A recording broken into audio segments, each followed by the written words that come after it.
রাধে রাধে সবাইকে। আজ আমি বানাবো পাঁচমিশালি সবজি।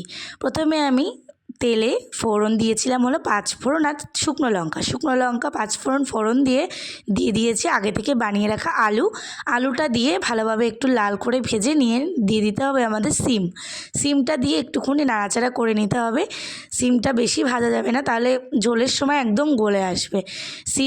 সিমটা একটু ভাজা ভাজা হয়ে আসলে দিয়ে দেবো বেগুন সবার লাস্টে দেওয়া মানে হলো কারণ বেগুনটা খুব নরম আর বেগুন ঝোলে খুব তাড়াতাড়ি জাল হয়ে যায়, এর জন্য বেগুন একদম লাস্টে দিয়ে অল্প ভেজে নিয়ে দিয়ে দেবো হলো আগে থেকে কেটে রাখা পালং শাক দিয়ে আবার ভালোভাবে নাড়াচাড়া করে নিতে হবে।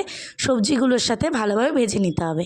ভেজে নিয়ে যখন একটুখানি মানে শাকের পরিমাণ আর সব কিছুর পরিমাণ একটু কমে আসবে, তখন আমরা দিয়ে দেবো আদা কুচিটা আমাদের বেগুন সিম ভাজার সময় দিতে হতো, তা আমার মনে ছিল না বলে আমি পালং শাকের পরেই আদা কুচিটা দিয়েছি। আর তারপরে দিয়ে দিয়েছি গরম জল।